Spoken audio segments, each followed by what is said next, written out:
Bonjour et bienvenue dans l'Écharpe 2026, le podcast qui laisse la parole à celles et ceux qui se lancent dans la bataille des municipales 2026. En pays catalan, on laisse la parole aux maires, candidats à leur propre réélection. On laisse la parole aussi aux nouveaux candidats qui ont décidé de s'engager pour leur commune.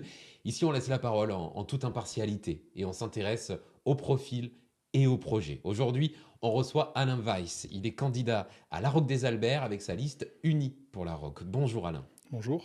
La Roque, pourquoi vous êtes ancré là-bas? Qu'est-ce qui vous lie à ce village?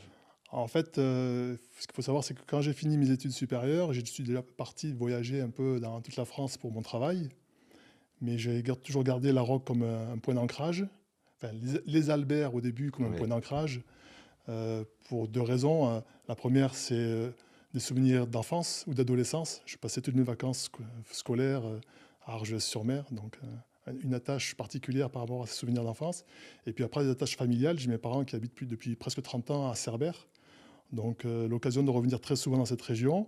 Et quand il a fallu partir à la retraite, ou préparer la retraite avec mon épouse, mais pour nous, c'était une évidence de revenir dans cette région.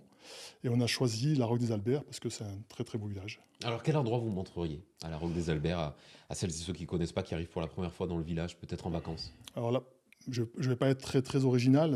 À la Roque, il y a une tour qui Oui. surplombe le village dans un petit mont avec des remparts autour. Donc cette tour, elle est vraiment caractéristique de la Roque des Alberts. En fait, cette tour, c'est un ancien donjon qui s'est effondré il y a très très longtemps maintenant, il y a plus d'un siècle. Et cette tour, il faut savoir qu'elle est vraiment visible de partout quand on est dans la Roque.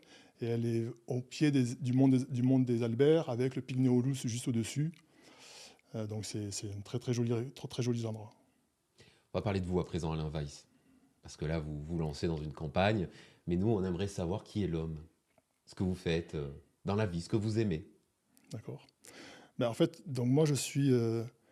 Enfin, mon expérience, c'est surtout basé sur des expériences de terrain et de projet. Alors j'ai 64 ans déjà. Je suis ingénieur de formation. Euh, j'ai beaucoup travaillé dans des organisations de production, autour de la production, des plannings, la gestion de la supply chain, des choses comme ça. J'ai été toutes ces dernières années cadre supérieur dans une entreprise, une grosse entreprise aéronautique européenne, pour ne pas la nommer Airbus. Boeing. Et j'ai eu donc à gérer dans cette entreprise des grosses organisations de production et des gros projets de transformation numérique. Ça m'a appris beaucoup de choses, la rigueur dans la planification, ça m'a appris la gestion des budgets, ça m'a appris aussi le management des hommes et des femmes. Mais ça, c'est le côté professionnel. Mais à côté de ça, j'ai une passion, c'est le sport. Je pratique pas mal de sport. Lequel? Alors, je fais du football, j'ai fait Un du peu de tout. rugby, vraiment un peu de tout. J'ai beaucoup fait de choses. J'ai été sportif, mais j'ai aussi été entraîneur et même encadrant, éducateur. Et donc j'ai appris aussi par le sport, en parallèle de mon expérience professionnelle, à gérer des équipes. Et donc pour moi, ce qui est important, c'est le collectif. L'individu n'est rien sans le collectif. Les valeurs de l'Ovalie, les valeurs du Oui, sport, par la base c'est exemple. le sable. Par exemple. On va s'intéresser à présent à ce déclencheur qui a fait que vous passez d'habitant à quelqu'un qui brigue un mandat. Alors que des Albert, ça a été quoi l'élément déclencheur? Alors déjà, c'est pas une ambition personnelle parce que il y a quelques années ou quelques mois, j'avoue que je ne m'imaginais pas ici à faire ça aujourd'hui. Ah ouais. Donc c'est plus un concours de circonstances et puis un constat partagé avec des voisins, avec des amis, en discutant. Un constat partagé sur deux éléments, je dirais. Sur la forme, le sentiment d'avoir un profond manque de communication. Le fait de dire qu'aujourd'hui, il y a des décisions qui sont prises dans la commune, qu'on ne sait pas d'où elles sortent. On a l'impression d'avoir quelquefois une forteresse en face de nous. Il n'y a pas de communication. On est mis devant le fait accompli. Donc plus ça, c'est plus sur la forme.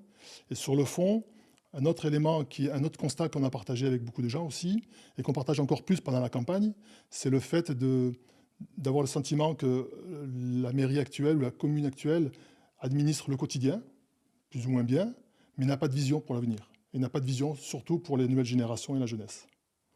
Donc ce sont ces deux éléments qui nous ont décidé à monter cette liste, et donc je me retrouve là aujourd'hui. Quelle conclusion, quel bilan vous tirez du mandat qui se termine? Alors, j'aime bien une expression que j'utilise quelquefois dans ma campagne et quand je discute avec des gens, quand on rencontre les gens au marché ou dans les réunions publiques qu'on organise. je prends souvent l'image d'un verre à moitié vide et à moitié plein. Donc le verre à moitié plein, ben, c'est que finalement, on est bien à la Roque.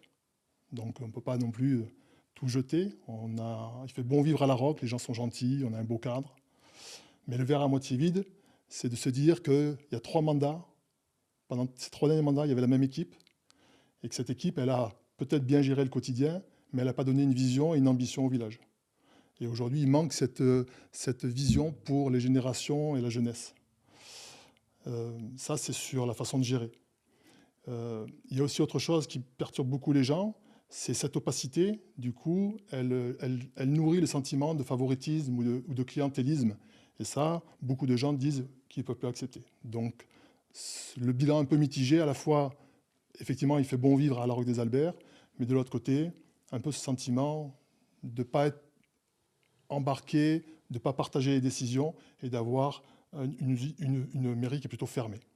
Parlons de votre projet à présent, de vos idées, de vos priorités pour ce prochain mandat, si vous êtes élu. Quelles sont les grandes lignes de votre projet? Alors sur le projet, on a construit le programme autour de 4 grands axes. Le premier, on l'appelait la Roque durable, où on adresse tous les projets d'urbanisme, d'eau, de transition écologique, etc. Le deuxième axe du programme, on l'a appelé la Roque sûre et accessible. Donc là, on adresse plutôt tout ce qui est la proximité, tout ce qui est la sécurité routière, tout ce qui est la mobilité et l'accessibilité pour les personnes en mobilité réduite, par exemple.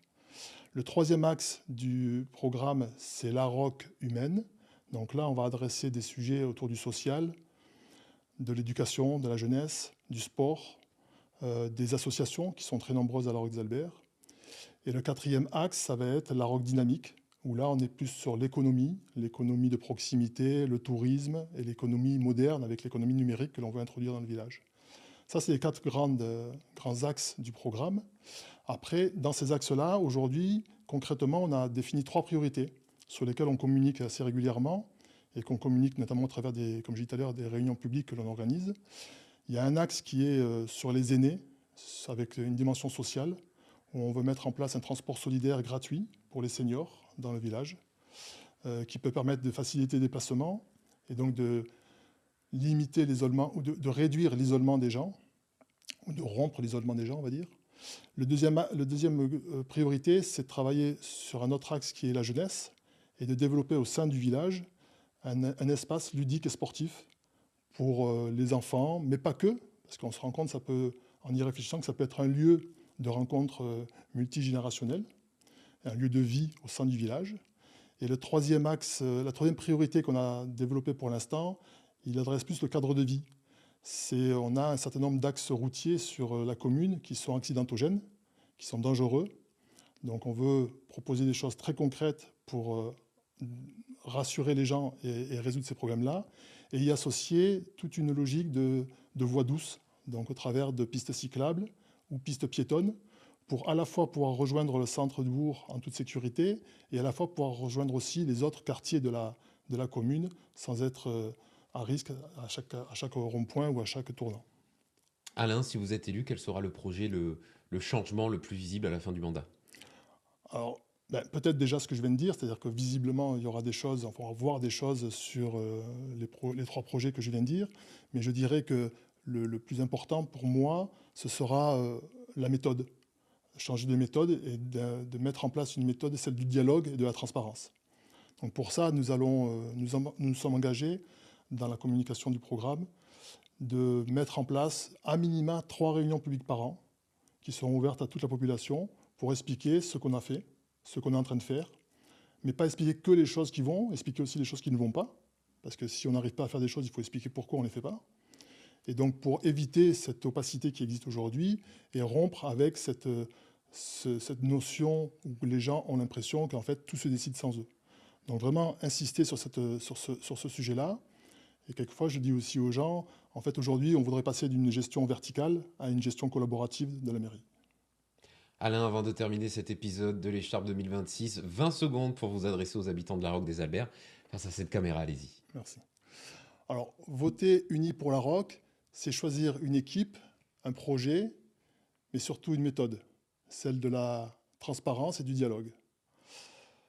Nous voulons une commune qui avance avec ses habitants. Le 15 mars, vous aurez le choix. Le 15 mars, faisons le choix de l'avenir. Je vous remercie. Merci Alain Weiss. Merci à vous. Si vous êtes vous aussi candidat, vous souhaitez faire comme Alain, vous exprimer sur le plateau de l'écharpe 2026, n'hésitez pas à nous contacter. L'accès est libre, gratuit, c'est impartial, c'est neutre. On parlera de vous et de vos projets. N'oubliez surtout pas de vous abonner à la chaîne.